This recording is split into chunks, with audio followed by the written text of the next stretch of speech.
80-second anime here. What's going on, everyone? All right, I'm posting this video on my DCB channel. It'll also be on my 80-second anime channel. Make sure to subscribe. I'll leave a link in the description box and in the comment section. Support that channel if you're into anime. It's only anime talk. That's it. Nothing more, nothing less. News, updates, and just my thoughts on like different animes and my reviews on them. Right now, something I want to talk about, which it confirmed after this final episode, Gundam Wing Blooded Orphans. To me, it's confirmed. This is one of the most This is the most underrated animes out that I've seen in years. Not just this year, not last year. No, in years. Like I'm thinking the only anime which it wasn't really underrated, but I feel as it doesn't get it's just dudes like Yu Yu Hakusho. I have not seen a show this good in years. In my personal opinion, by far this is the best Gundam. By far, this is the best Gundam, point blank, period. Like, mind you, I've been following the Gundam series. No, this is the best one. The best one.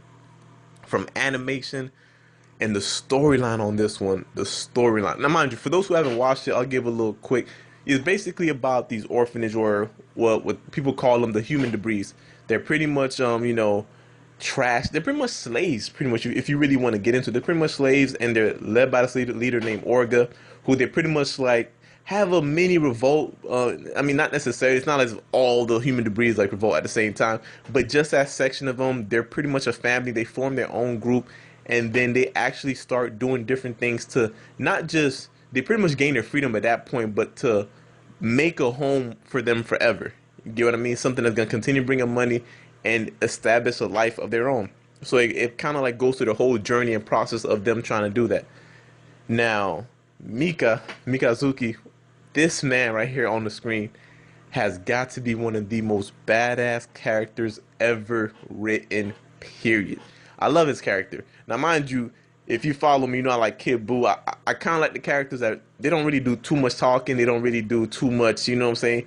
Not all the etceteras, but they have their key moments. That's what I feel about a guy like Mika, man. This dude right here is a definition of badass. But yeah, to get back to it though, the characters in this arc, extremely well written, extremely well thought out, and the way they combine everything, not only did they make it realistic, they made it realistic. They combined sufficient amount of action, because surprisingly, if you were to think about it in its totality, it's not a heavy action like Gundam's fighting like every episode. It's not that. There's a very deep and rich storyline embedded within this anime. And not only that, man, yo, the pacing I think is excellent. The characters are magnificent, and when it does get to the action scenes, it's badass. And my favorite part is extremely realistic, in my opinion. It's extremely realistic. A lot of animes, I'm not gonna give too much away, they tend to kind of have this moment where things kind of bar out of reality. In this one, there's no, I don't want to say no superhero moments, but everything comes with the price. You know, if you go to war, for those who don't know who's been to actual war, like I was in the military, 80-second anime, get it? When you do certain actions, there are certain things that you lose. Not every time you go into battle, everything is clean, everything works out. There can be a lot of bad things that happen from war, and this goes into that extremely in depth. It goes into corruption, it goes into politics, and it goes into realistically what happens. I mean, this isn't it's a feel good story, yes, but it's not one to the point where they're really focused on, you know, making sure like the good guys come out on top every time, because that's not the reality. Again, I'm not gonna give too much away, but it's one of those type of shows where, again, like Attack on Titan, no one's safe, you know. And but I think with this one, there's a bit more of a structure to it.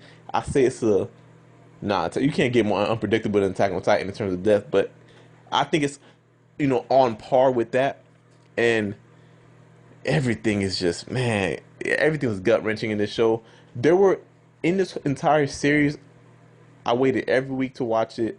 I was ecstatic when it came back for the second season, and I would say I legitimately only probably had a couple episodes, maybe 2, 3, no more than 5, but I was like, okay, this episode was kind of whatever the case may be. I wasn't too interested.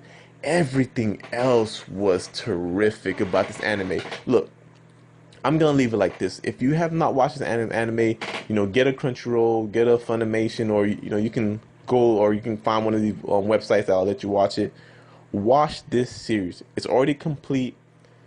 This is one of the best series I've seen in in a decade. It's at first, when now that's actually complete, I was still kind of debating this. I think I may have to take somebody out and put them in my top 5. That's how much I've enjoyed this series.